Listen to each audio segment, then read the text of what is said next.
মাছটাকে আমি সুন্দর করে মাখিয়ে নিয়ে জাল দিয়ে নেব পেঁয়াজ দিয়ে।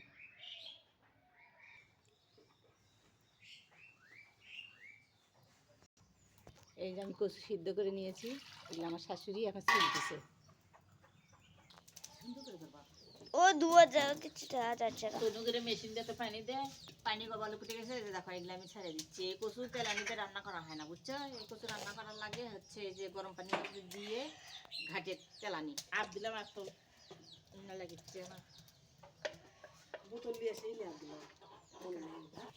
এই যে কচুগুলি এখন আমি দিয়ে দিব।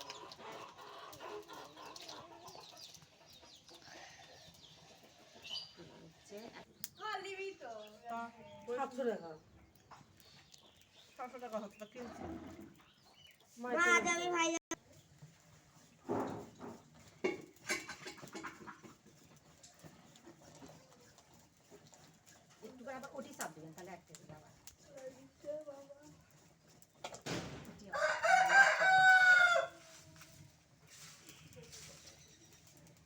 ওটি যেটি দিলেন না সেটি আবার চাপ দেখি করবো। দেখাই যাচ্ছে ভাত তো উঠলো নাকি বেন?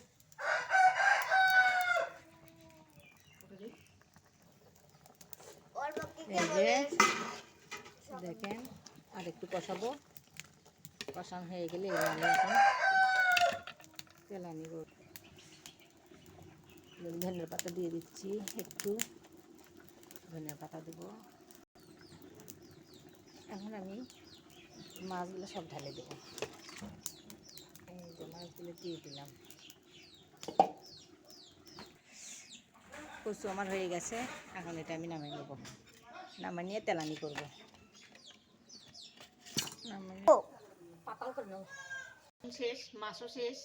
দেখেন আমাদের জমি থেকে রসুন তুলে নিয়ে এসছে তেলানি করার জন্য।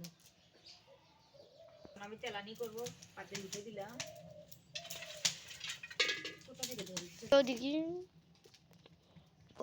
এখানে আমি 5 ফোড়ন নিয়েছি, একটু জিরে নিয়েছি, এটা একটু দিয়ে দেবো আগে।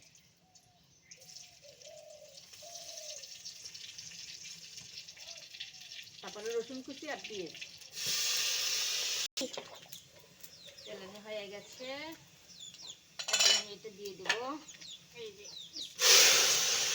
দিয়ে দিলাম। এই কচু প্রায় 18 বছর পর আমরা খাচ্ছি। যখন আমার দাদি বাচ্চা ছিল তখন আমরা খাচ্ছিলাম, তারপর থেকে এই কচু আর খাওয়া হয়নি, কারণ পাওয়া তো যায় না। এখন আমি দেখবো একটু কেমন হয়েছে।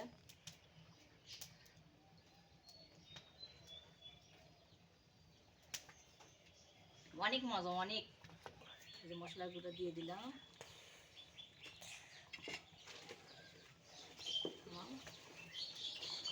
শেষ। এই যে হয়ে গেছে, শেষ।